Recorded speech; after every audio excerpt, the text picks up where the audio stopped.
All right, so ladies and gentlemen, welcome to another edition of Coappt Impact Corner, where we bring to you opinion leaders, thought provokers, change agents, and change makers, in the world of social impact, where they come to you to share with you their success, their journey, their experience, their challenges, and what inspired them to do what they have been doing.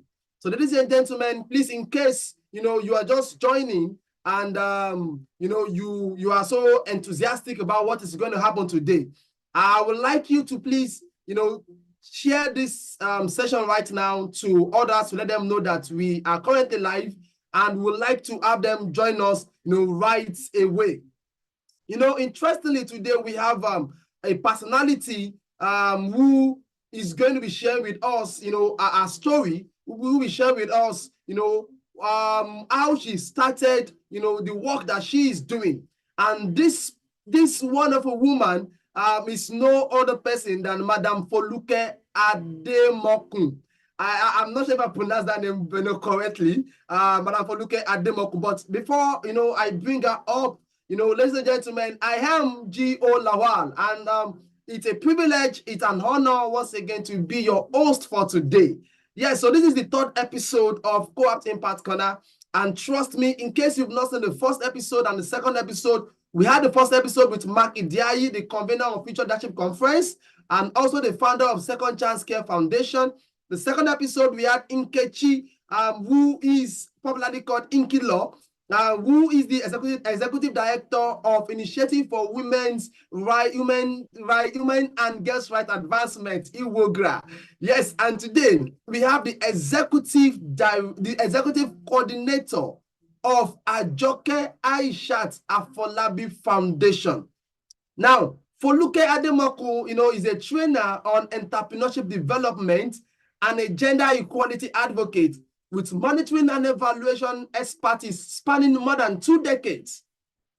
Currently, she is the executive coordinator of Ajoke Ayisat Afolabi Foundation, a Nigerian-registered non-profit committed to education of vulnerable children and empowerment of women, particularly widows across Nigeria.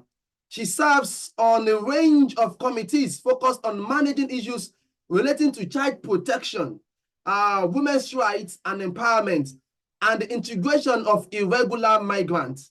She is an experienced social analyst, livelihood and resettlement planning project consultation expert.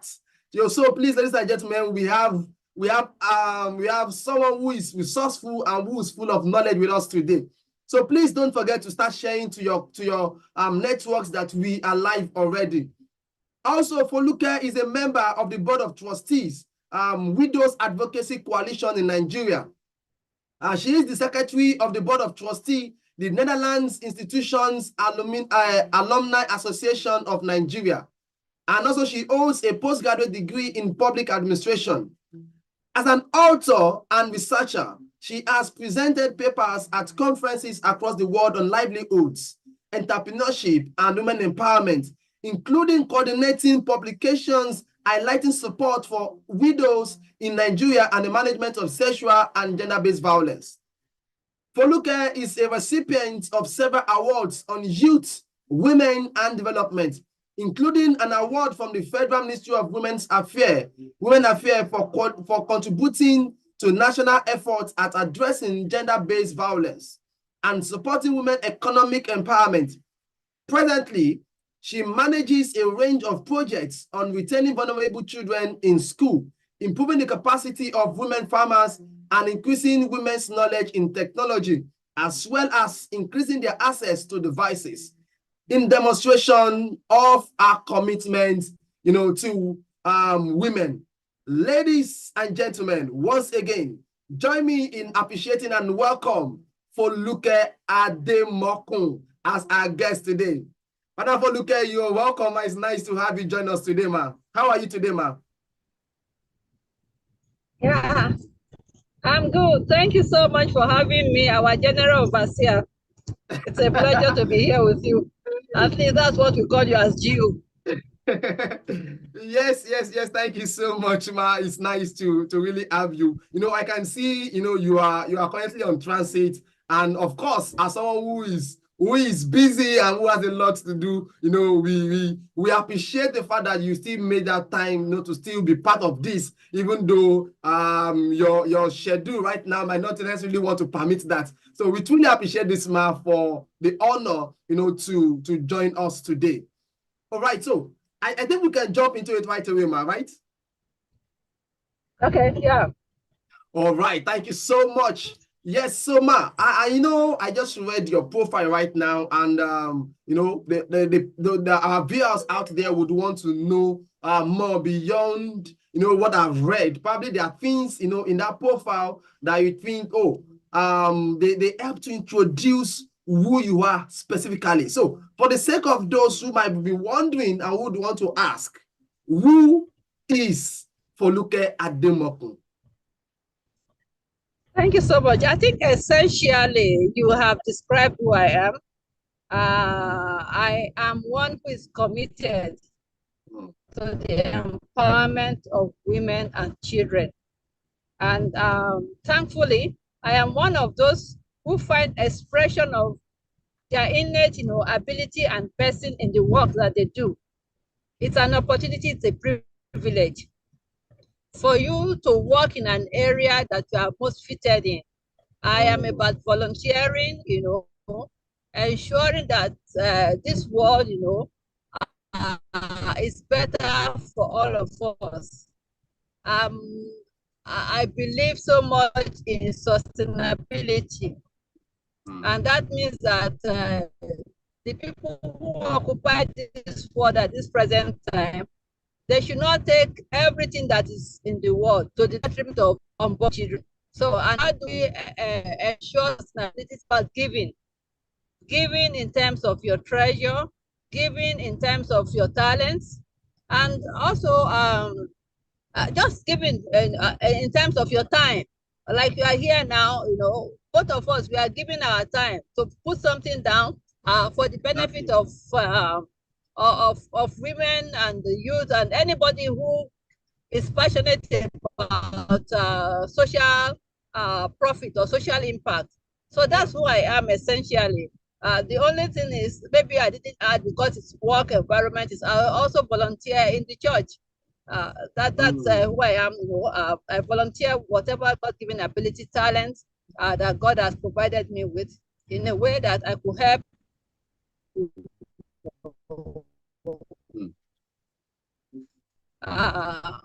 bring younger people up than I was when I was growing, who had more expertise. They gave me that opportunity to be able to learn, the rope, to learn, from the ground, to top within the civil society space. And I'm eternally grateful to them for providing me that opportunity. So I don't think I should do, less than they have done.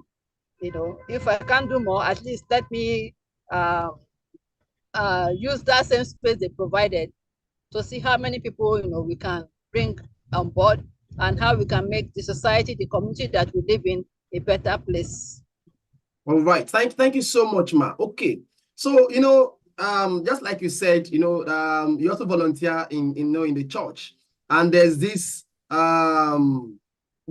saying, or I don't know if I'm the one that is making it up now, that there cannot be revelation if there was never Genesis. So now I want us, before we get to Revelation, I want us to go back to Genesis. Like, let's start from the beginning. How this journey actually, how did it even start? I'm sure, and I believe that there must have been probably something or an incident or someone, out there probably who inspired you, to venture into this journey of social impact. So I want you to take us through the beginning, like in the beginning, before there was light. How did it even start for you, Ma? What inspired you, to venture into social impact?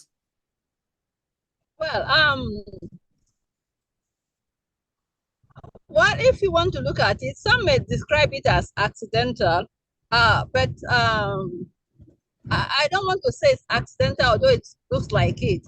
It's just that I was given the opportunity to demonstrate the person that I was in terms of giving. in the church. I used to work for the church. I was once the executive assistant to Archbishop Benson Idahosa, Wow. in Benin City. And that was what, I was doing. But incidentally, there were women in the church also who were in the civil society space. Dr. Nosa Alade Shedu. She is the founder of the African Women Empowerment Guild. So when she started, I was working, but then she just said, "Oh, I'm starting this group," and I was co-opted into the group. Mm.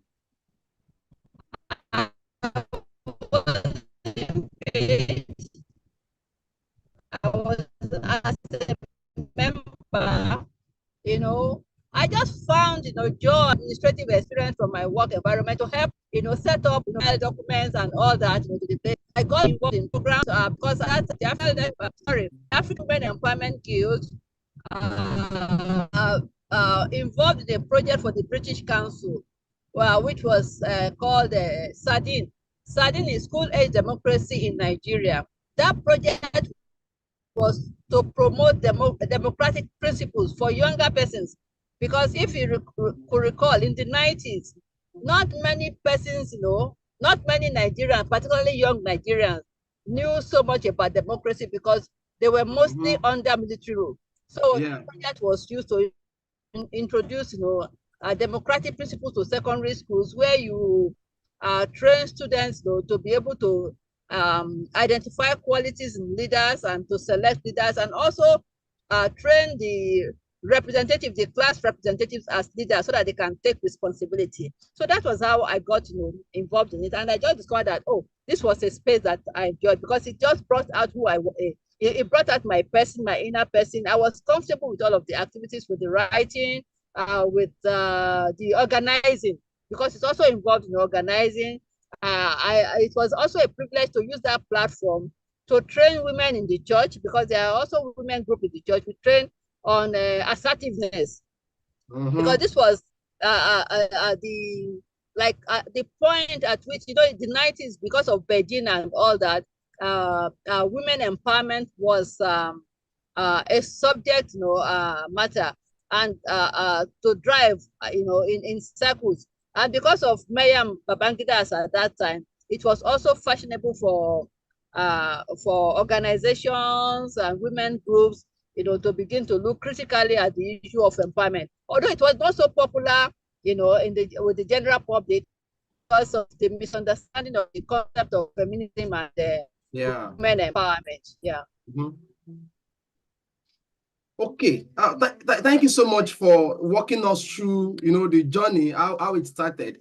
Well, for me, I think listening to you, I do not think this is an accidental venture, because if it was an accidental venture, I don't think we will still be having this conversation by now. If you adventure in accidentally, I believe probably you will have ventured out accidentally.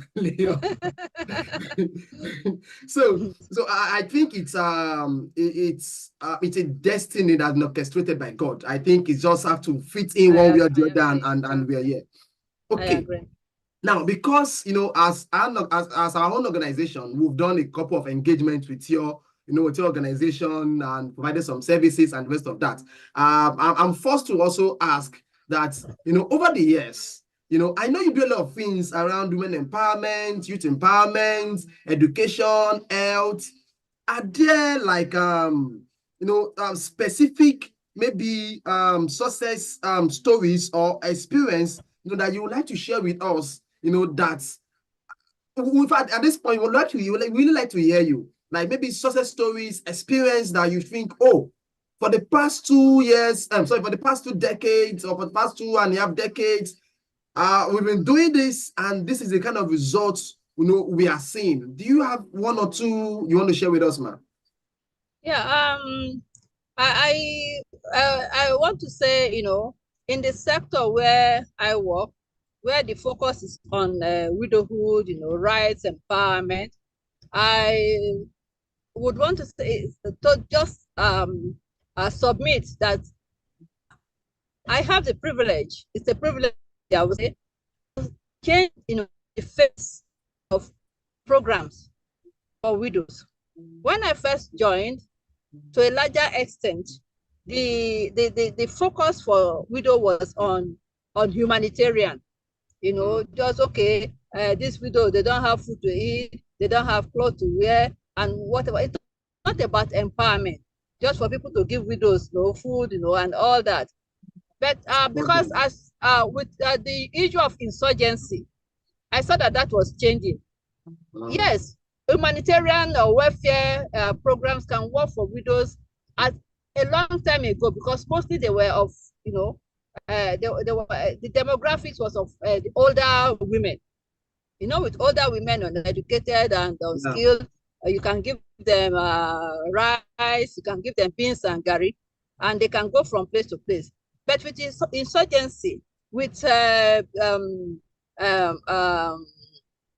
issues like health issues like COVID-19, where you have widows of younger age, would you continue to give them, gari and rice? And if you continue, for how long? So the shift, there was a need for a shift, from welfare to economic, to empowerment, really. Economic empowerment, emotional empowerment, for them to be able to manage their lived experience, to be able to have a grip on themselves and know that, they are also part of society. They could aspire to the highest position if they choose to. They are not outcasts, because that was the understanding, like, okay, widowhood was a form of diseases. Yes, it was unplanned, it happened. But how do you pick up as a younger person who maybe as at the time the man passed, you didn't have an education, you were not working? So it's important to begin to focus on how you develop the skills of widow. And I think now that across board, civil society organizations, even in terms of national government, we are all beginning to think of empowerment for widows. People are not so prone to just giving handouts, which was what was before. So for me, I'm happy to have contributed to that space, that we regard widows as human. They are human beings. It's not like a disability that you are living with that will not go away. With good proper training, there's a place for dignity. That a younger person who was a widow will not want to rely on society, on welfare, on hands out. So I see that shift, that more people are coming. Oh, I don't have money for business. Oh, I need, that's better to say you don't have money for business. I have a business. I'm having issues. Come and help, in terms of business development, support, with vocational skills, than to say, oh, my children have not eaten. Because if your children did not eat today and they gave you food, it means you are still going to come back tomorrow to ask for food. Exactly. And there's a limit to what an organization can do. At a point, they will tell you no. So the issue now is, okay, how can you build skills? How can you have access to link to services other than just to give you, welfare support, like legal services? Some have come, okay, we need the gratuity of my husband, this, and you are beginning to open up their eyes that, yes, you have a right and you can pursue, your rights to whatever, level. And with that, when the former Minister for Women Affairs was there, then Paul Intade, it was also easy for us to begin to influence policy direction as it relates to some of these issues. And we had, that engagement. The one that also gladdens my heart is that for a long time, even with the United Nations, that's a campaign that I made sure I was involved in whatever way I could write on it, I did. And I saw a shift. Before, if you go from 2017 till about 2022, thereabout, if you just look at the theme for Widows Day, it's just like you are recycling widow. They're just, it's the same thing, but like changing. Same thing, yes. Sometimes they repeat. So I took that any program that I went to, any event that I got involved, even up to the point of the United Nations, I made sure that I demonstrated that was unacceptable. Because if at the United, at that global level, you could not recognize the distinct nature of widows, and it's not accommodated, it's not reflected, their priorities are not considered to the point of, making sure that the United Nations team for widows, they reflect the circumstances of widow as as time as we move from one year to another. If you make it to be static, it means you as United Nations, you are not interested in the issues of widows. So I'm so glad that at least last year, when we had the Widows Day, the team changed. Wow. There is this dimension to technology, in it, and I'm glad about it. And sometimes you also went to meetings, you make contributions. You may not be acknowledged as the one who made that contribution. Yeah. But it's not about personal contribution, it's just about the outcome. What is the result? Not what is the activity. Yeah, I just wanted to, okay, we made some contributions in the course of maybe presentations or deliberations or question and answer. And you see that this is reflected in some form of government policy. So that's the glad thing. But yes, on a personal note, I do not force my children to take the path I am, but my daughter, I know that she's on her own. Without prompting, she's taking to some of these issues.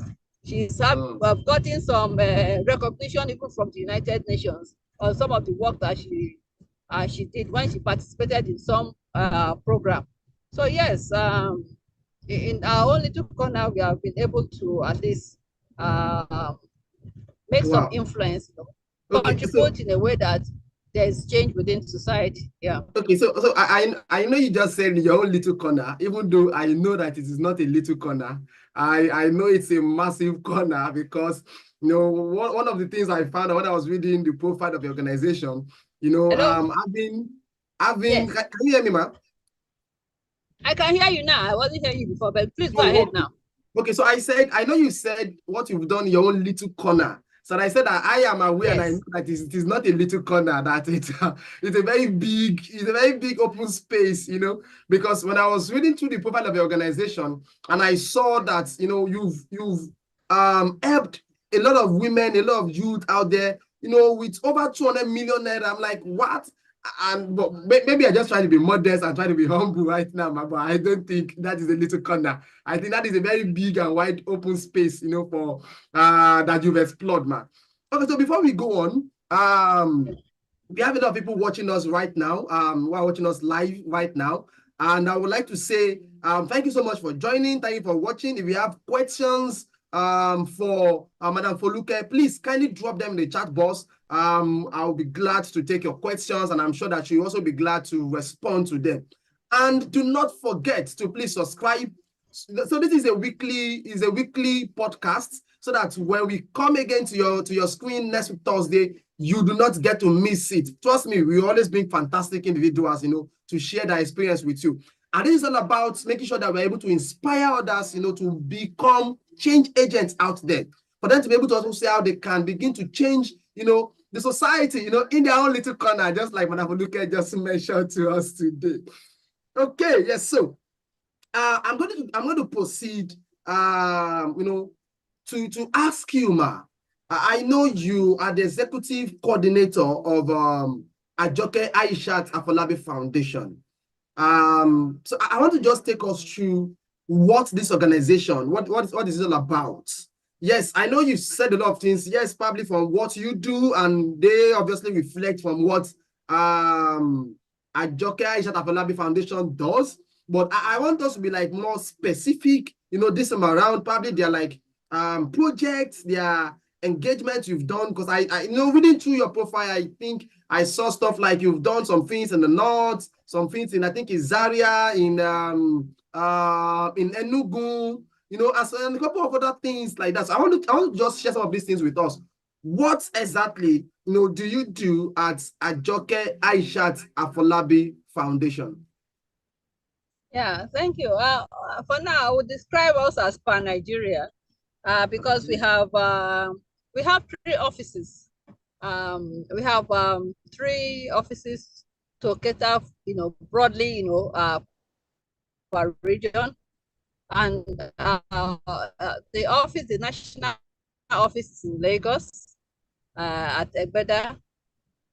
Then we also have an office at Zaria in Kaduna State to take care of the northern region. We have another office at Umahia in Abia State to help us to coordinate what's happening in the southeastern region of Nigeria. Then a satellite office we have in Abuja, because of Abuja is a government, state of power for administrative, purpose. While we have, those for now, and there's every possibility that we'll be expanding, maybe even to some other African countries. While we have it, it's just for ease of logistics. If you have an office in the southeast, whatever happens in the south region that can be linked to our programmatic, focus. They will help, identify and see what and try and execute. And so also for the one for Zaria that looks at the north. In Lagos, we just look, nationally, in spite of the fact that we also have these, offices. We have projects that we have conducted, within, those regions. And in also doing that, there are cases, issues that are specific to zone, to geopolitical zones, that those regional offices can also help us deal with. Like we are doing the issue of teenage pregnancy in the southeast, for instance. So, and in the north, we have skills training that we are doing. Oh, okay, ma. So, okay, I was actually looking forward to, maybe some specific projects or programs, that you want to share with us that has been done. Yes, ma'am. Okay, like I said in the southeast, we have a program that we call the Teenage Mothers Empowerment Project. That project is for teenage mothers. Anyone who is interested in education, is an area of concern that there are kids who are dropping out of school as a result to address that issue. Oh, I think we are losing you. If girls continue to get pregnant, it will entrench the vicious cycle of poverty. These girls, they will not have education. Hello? Yeah, we can go on, ma. Yes, hello? You can go on, ma. Can you hear me now? Yes, ma, loud and clear, ma. Hello? Hello, ma. We can hear you, ma. Yes. Please go on, ma. Yes. I said, like I just said, is office. All right, so ladies and gentlemen, currently we just lost the network with Madam Foluke, so I'm sure she'll be back in few seconds. Yes, and she is back currently. So, ma, you can go on, ma. We lost it for I think 2 seconds. I said in the southeast, we have our Teenage Mothers Empowerment Project. That project addresses the issues surrounding teenage pregnancy in terms of economic empowerment, for the teenage mothers, access to education for the teenage mothers. We also look at the issue of discrimination, ostracization. We are also looking at the issue of educational policy that will help retain girls who were pregnant in school. We are looking at that. Because when these girls get pregnant, they chase the girls out of school. If a boy impregnated, that boy remains in school. So we are doing a research also. So we want our proposal to be evidence-based, that whatever suggestions we will be making to the state government, for instance, will be based on evidence. And we are also involved in advocacy to make parents and communities to be more aware about the issue, and to also promote increased access, to health, family planning, you know. So those are, we are looking at that. We are also working with women farmers in Abia State, because when it comes to access to land for women, for cultural reasons, women in the South do not have access to land like women in other parts of Nigeria, maybe like the Southwest, for instance. So those are, apart from the other advocacy that we do to promote, to address the issue of sexual and gender-based violence in schools, we also provide infrastructures, you know, school infrastructure, like in a school in Abia State, for instance, we had to furnish, you know, with desks, you know, and chair, you know, for the students. So we do that.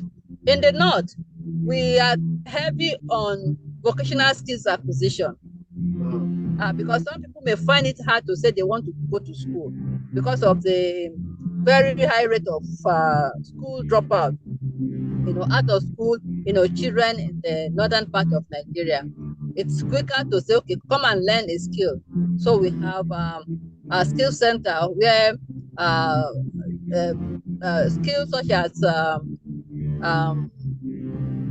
shoemaking, you know, tailoring and other things, you know, are learned. That's what, you know, we do over there. We are top. We are so heavy on our skills acquisition, you know, in the North. In right here from the national office, we focus on access to education, you know, paying tuition fee for vulnerable children from vulnerable homes, particularly from widow-led homes, so that they can go to school. And the idea is to help reduce the number of, because Nigeria is top when it comes to the issue of out of school, you know, children. Yeah. So we do that, and we do it through a project we call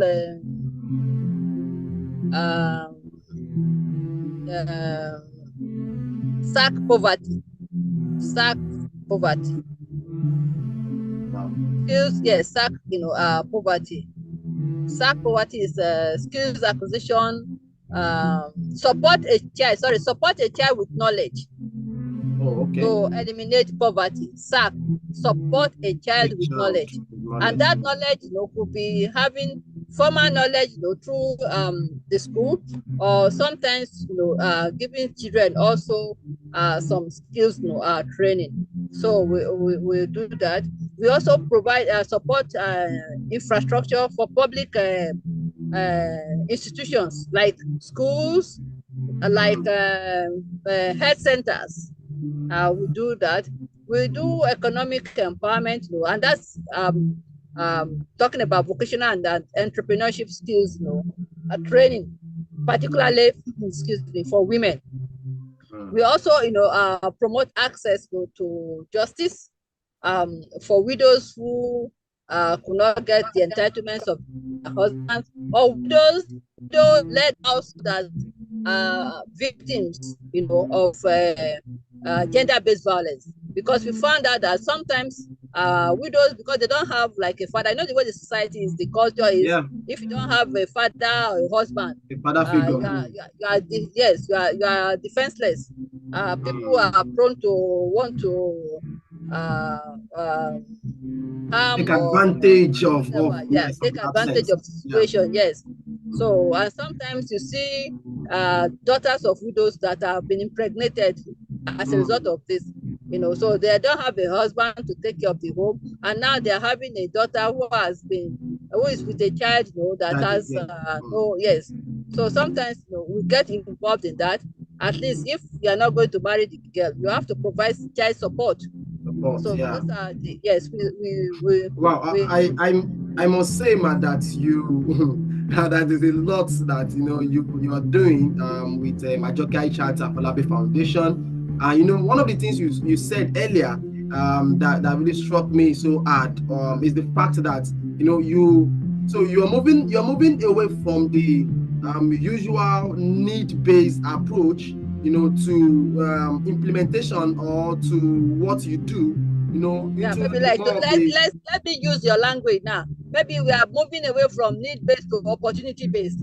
to be able to build the capacity of people to identify opportunities and leverage, those opportunities. It could be economical opportunities, it could be maybe social, cultural, whatever, political opportunities. Yeah, so that's what we are doing. Yeah, Just to develop and well done. give them And a I think voice. I also add that this is now even becoming more of also like human rights based approach. Where the general rights of humans, human rights. Yes, yes, yes. I agree with you. Thank you so much, ma. Once again, we have with us Mrs. Foluke Ademokun, who has been sharing with us, our journey and the work she does, as a social impact professional. And please, in case you are just joining us, please, you can drop your questions for her. If probably she had said something that you think, oh, this sounds like me, just drop the message for us in the chat box, and trust me, would respond to them. And I'm sure that she's also ready to respond to them. So as we go on, there are a lot of things you've said, and I keep wondering in my head,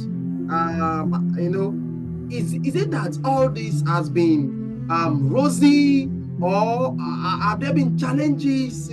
Probably you must have faced at the course of the work you do.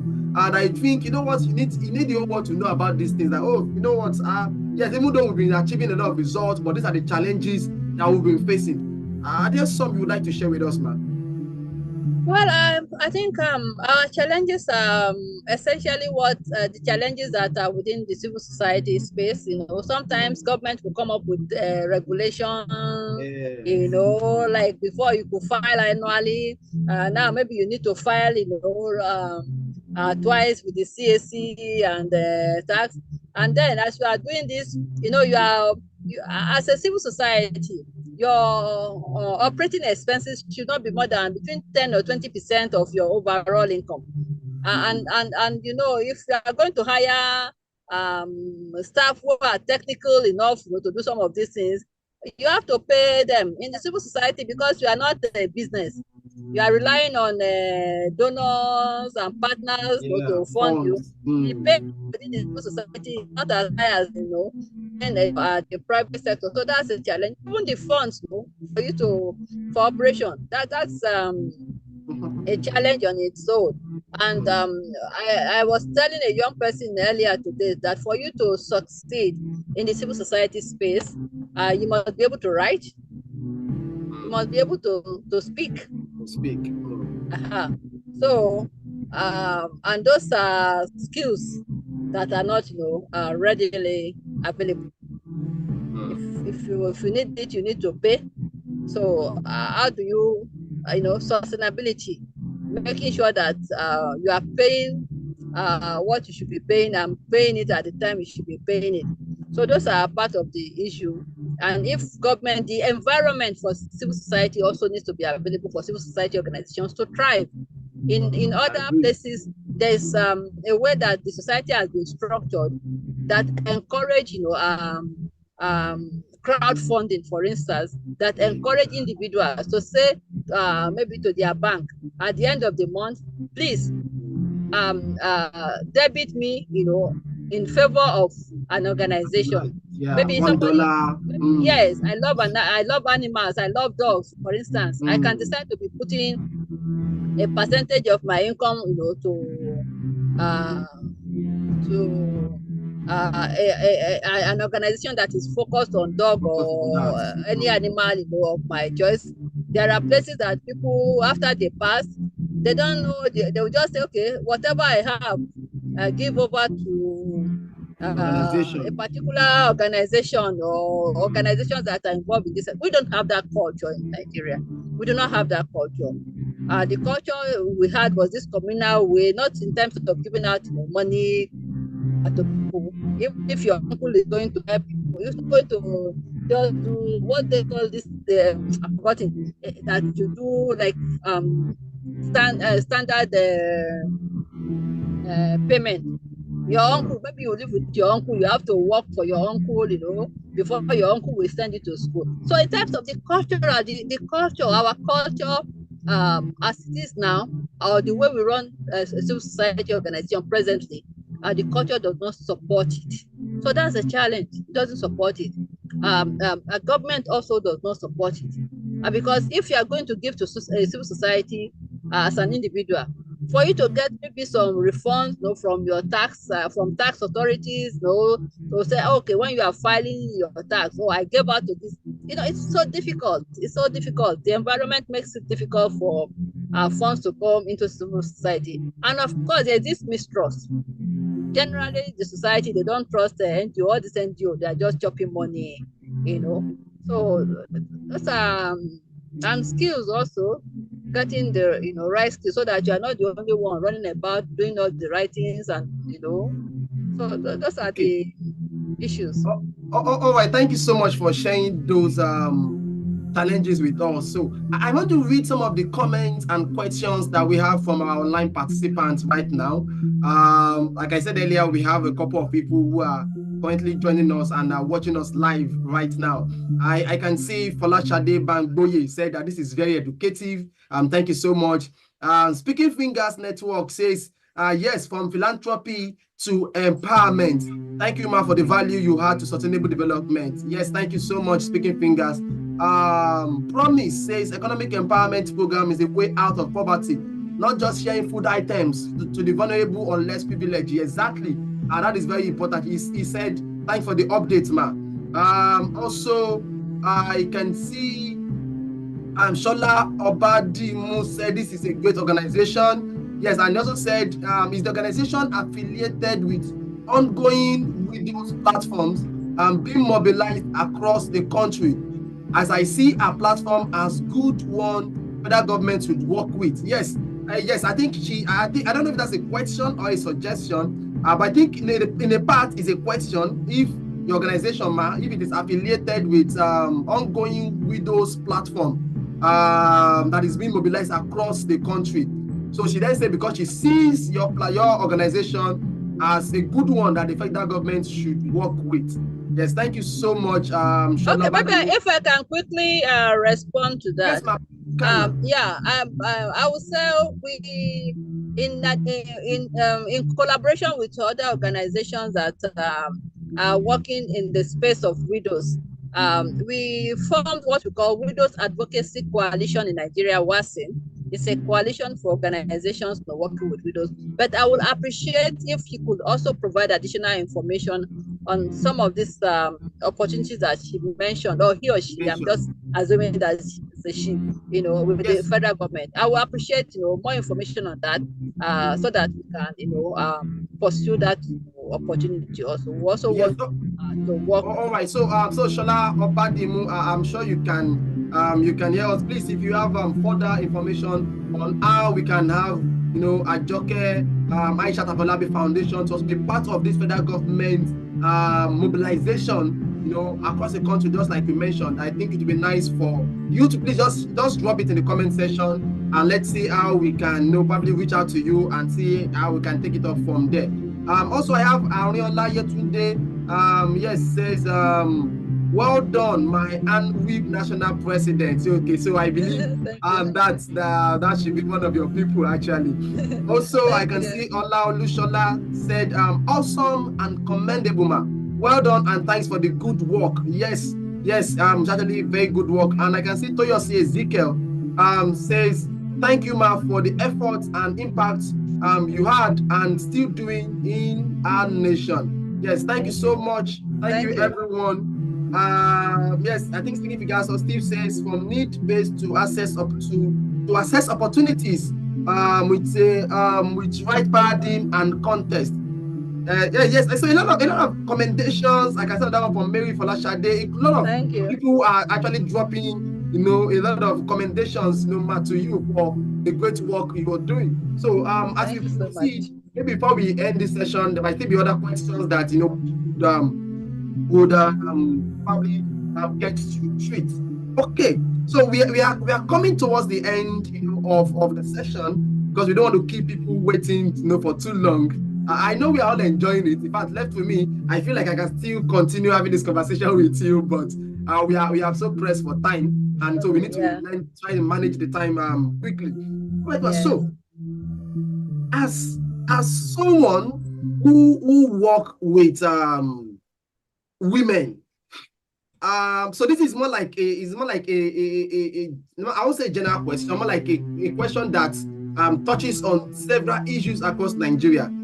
Do you think that Nigeria, because we are streaming from Nigeria, do you think that Nigeria we are actually doing enough, to support our women, especially because you are focused on issues of more of widows and rest of that, especially the widows? Are we actually doing enough as a country, for our women and also for widows? Well, thank you for that question. If you say, are we doing enough for widows? First, I will even say we are not doing nothing for widows. Wow. Let's start, from there. Because our approach to women empowerment is faulty and we need to rectify. The way we look at the issue of women empowerment, look at women as one homogeneous group. Women is not one homogeneous group. It's heterogeneous. So you can't just put one approach out and you think that, yes, you are responding to all women. That has to change. And for us to do anything at all, it must start from the political space. It must start from governing. From governance, if we can promote equal opportunity within government, we will solve most of the problems. Because then you are giving women the opportunity to aspire. Right now, there's no opportunity to aspire, because you think, like we hear even from our former president that a woman should either be in the other room or be in the kitchen. Yes. So that's where she starts from. We need to start from there. Let's find a way to get more women into governance so that they can begin, particularly in parliament, where they can make laws that will affect men and women. We must adopt a resource-based approach. I always tell people, a long time ago, if you were going to buy a toy for your daughter, you will not buy football. But some girls, they got the opportunity to play for Nigeria at the global level. And our female football team, they got more laurels than the male team. And that also, inspire families to begin to, buy balls as toys for their daughters. So it's important that we fix things politically. Once we fix it politically, it will help. It will just, the spiral effect there will be a multiplier effect. Our police, will be able to, behave well and treat men and women equally. Anyone who abuses a woman, they will know that, I can't get away with it. Because there's possibility that the person who will be the commissioner of police will be a woman. The DPO will be a woman. And you know that, you can't get away with it. You can't tell her, because a woman is not equal to me. That was why I did it. You have to answer more questions. So if we fix it politically, it will transcend to all other parts. Some of the efforts we are seeing that women are getting to the top of the ladder is from private, effort. Like now you have more banks. More banks are getting women at the top position. Imagine if government can complement that effort with, political opportunities for women. Then it will be different, because policies and laws will be speaking in tandem with what is in practice. I totally agree with you, Ma. I think you just raised a very valid point, because we have a lot of women, making waves and making a lot of changes in the private sector. In fact, majority of our banks are being led by women. But when it comes to politics, where a lot of policies, a lot of national issues actually happen, the women are being left out. And I think this relates with the saying that when you empower a woman, you've empowered the whole nation.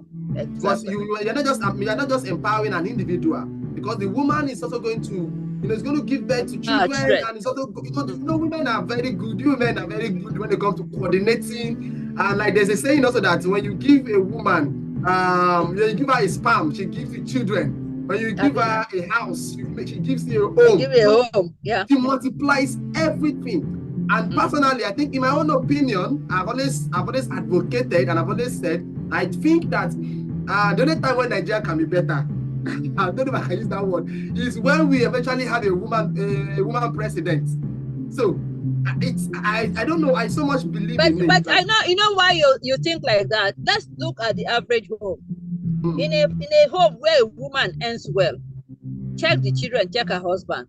It's just, you know, there are some things that are innate.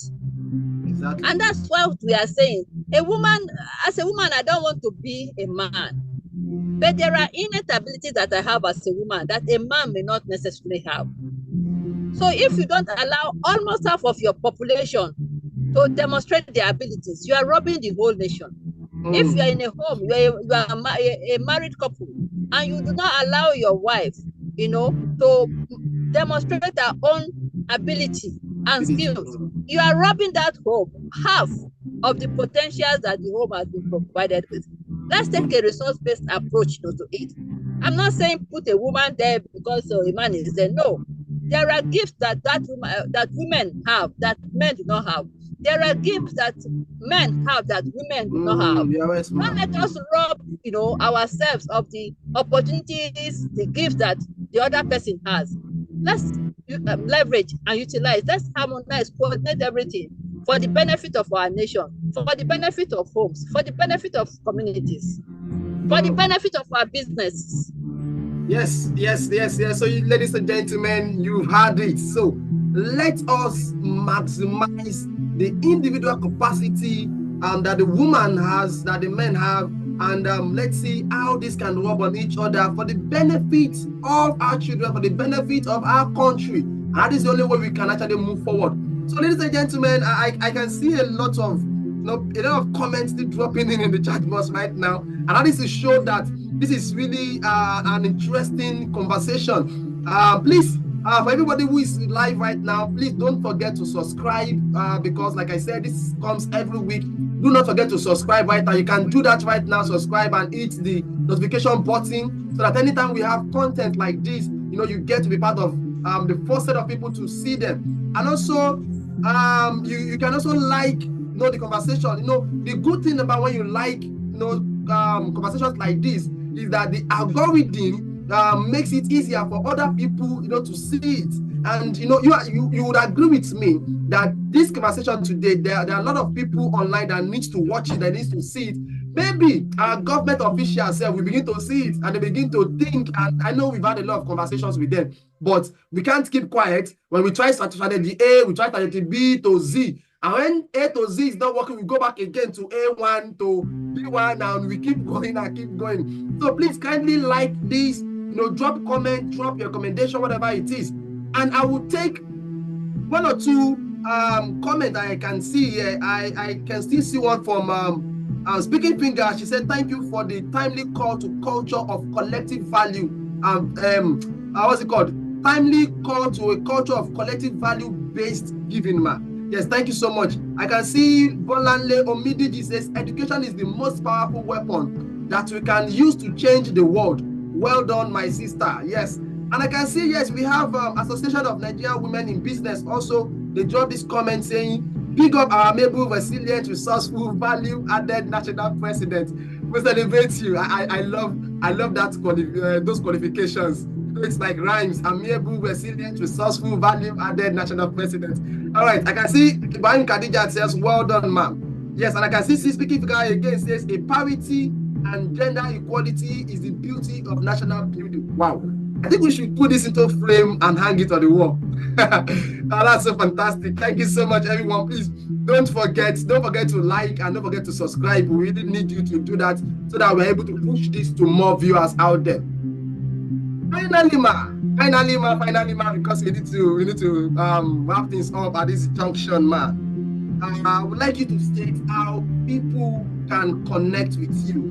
I know a lot of people who have seen this video, who are seeing it live, and probably others who will be seeing the replay later on. They would like to know, okay, I love this woman, I love everything she has said. How can we connect with her? How can we connect with the organization? Please, Dima, do you want to share your social media platforms or other details where our viewers can connect with you from? Yeah, hello, thank you. I was hoping that you help us put our social media page, our YouTube, our website, maybe to scroll so that as many persons or viewers or attendees that are here, will see it. Our website is www.aaafoundationg.org, aaafoundationg.org.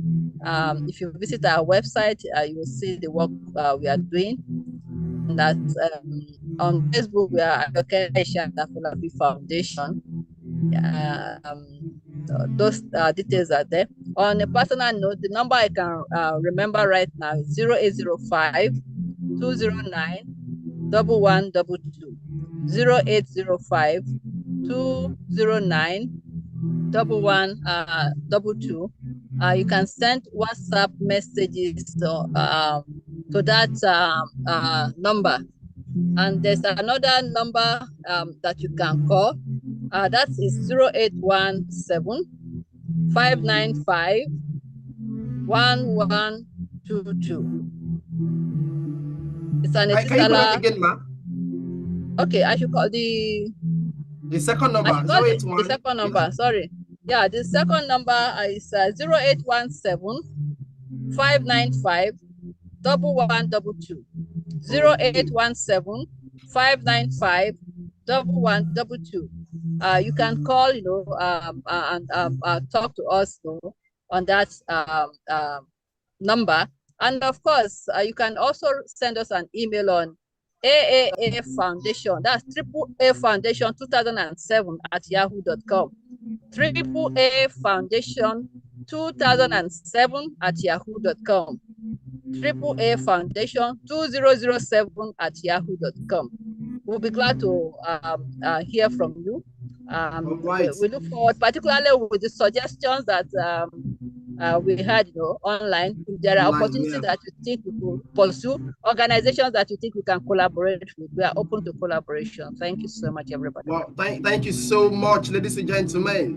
Yes, so in case you didn't get that right, I'm going to quickly repeat them. So you can connect with Ajoke Ayisat Afolabi Foundation on Facebook with the name Ajoke Ayisat Afolabi Foundation, or you can search them on Instagram and Twitter at AAA, that's AAA Foundation NG. You can connect with them through that at AAA Foundation NG, or you can send them a mail at AAA Foundation 2007 at yahoo.com. While you can also call these phone numbers, they are all in the chat box actually. We are dropping them in the chat box as Madam Foluke was saying them. You can also call our personal number on 08052091122.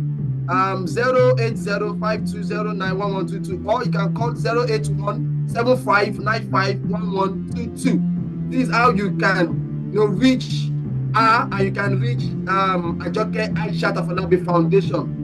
I must say that it has been a great time, speaking with you, learning from you. You shared a lot of knowledge, a lot of things about your organization, about your journey, your success stories, your challenges. You've taken us through virtually your professional life, and we do not take this for granted.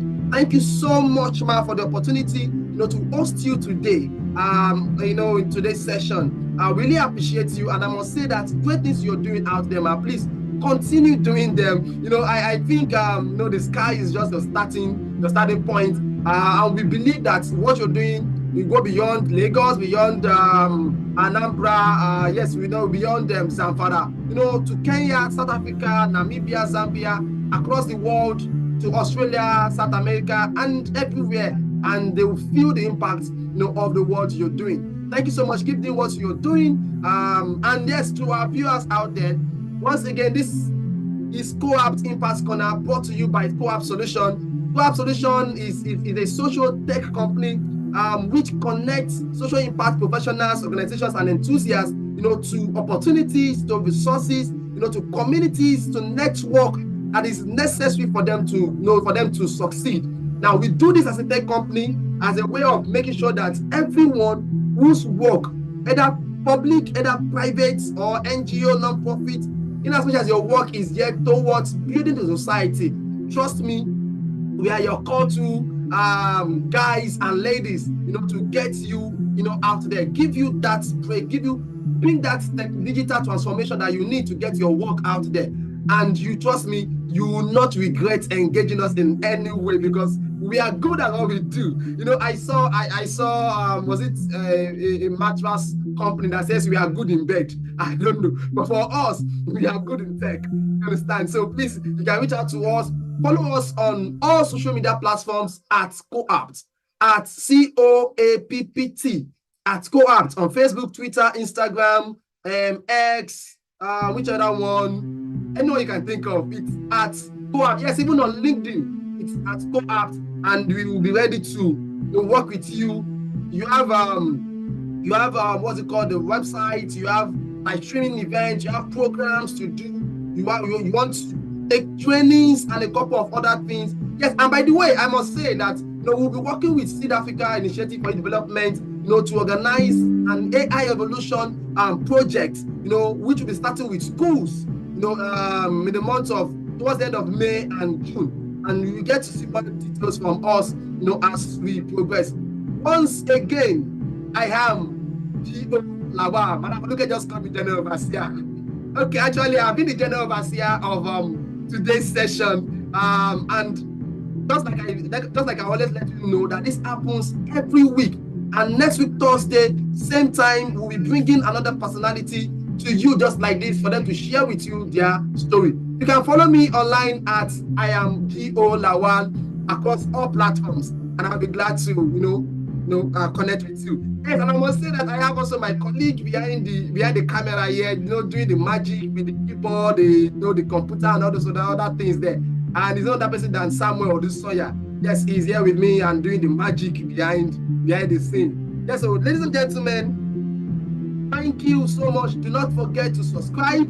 Do not forget to like. Do not forget to share this video, for others to learn from them. Till next week, Thursday. Please enjoy the rest of your day and your week. God bless you, and bye for now.